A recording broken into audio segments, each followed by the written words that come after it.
Prime Minister Narendra Modi has said India strongly believes that its economic growth must bring benefits to its neighbours. Inaugurating through video conference from New Delhi a stadium in Jaffna along with Sri Lankan President Maithripala Sirisena, Prime Minister Modi assured that India will walk alongside the country as it charts its own path to progress and prosperity for all its citizens. Union Home Minister Rajnath Singh has appealed to Maoists to shun violence and come forward for peace. Addressing a public meeting near Bilaspur as part of Vikas Parv to mark the completion of 2 years of NDA government, he said the government is always ready for talks if the Maoists eschew violence. However, he maintained that government would not remain a mute spectator if Maoists continue to unleash violence. Union Finance Minister Arun Jaitley has said a successor to RBI Governor Raghuram Rajan will be announced soon after the Reserve Bank chief announced he won't seek a second term when his tenure ends. Jaitley said the government appreciated Rajan's good work and respected his decision. Earlier, the RBI Governor, in a message to the RBI staff, said that he decided to return to academia when his term as governor ends on September 4th this year. Union Telecommunication and IT Minister Ravi Shankar Prasad has expressed confidence that the inflation would be under control as soon as necessary steps are being taken to control the prices of pulses in the country. The wholesale market index is under control, but only the prices of pulses and tomatoes spiraled. Prasad said the government has decided to import 6.5 million tons of pulses from Mozambique and African nations to tide over the increasing price. Government clarifies that no target of 10 crore income tax base has been prescribed.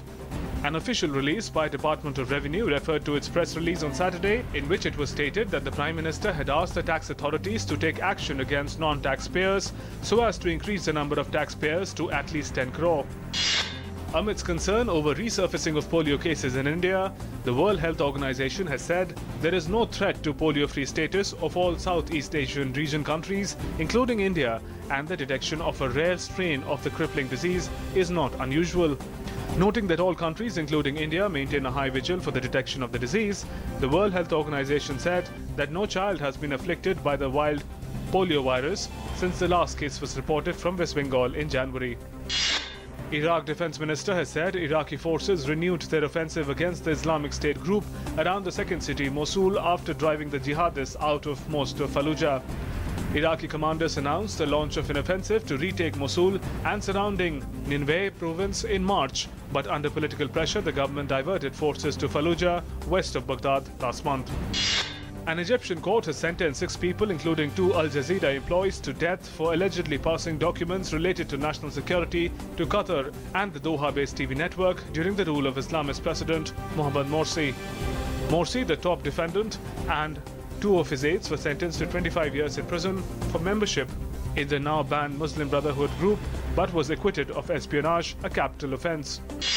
French Economy Minister Emmanuel Macron has said the European Union should act quickly and firmly if Britain votes next week to leave the European Union. Britain's EU referendum will be held on Thursday, with an EU summit set for a few days later on June 28, at which Macron said EU leaders should take a firm stand with regard to the UK. In Brazil, state of Rio de Janeiro has declared a financial emergency less than 50 days before the Olympics. Interim Governor Francisco Donales says the serious economic crisis threatens to stop the state from honoring commitments for the Games. The governor has blamed the crisis on a tax shortfall, especially from the oil industry, while Brazil overall has faced a deep recession.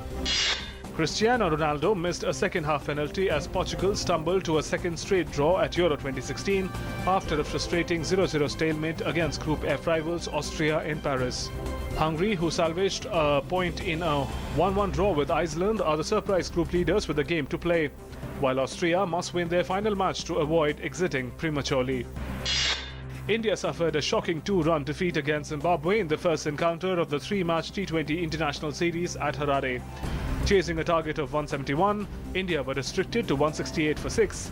Needing only 8 of the final overs, skipper MS Dhoni, who could not connect a single big shot during his sedate 19 of 17 balls. A Soyuz capsule bringing back 3 astronauts from the International Space Station, including the first to represent the British government, made a safe parachute landing on the steppe near Kazakh city of Zhezkazgan. The crew, which included a Russian and an American as well as Britain's Tim Peake, left the space station about 3 hours earlier after spending half a year in Earth's orbit. A single gene pathway that is vital for Zika and similar viruses to spread infection between cells has been found, according to a new study that may help develop therapies to prevent the disease that has been linked to serious birth defects. The study points to a potential drug target for Zika and other flaviviruses such as dengue and West Nile that have major impacts on public health.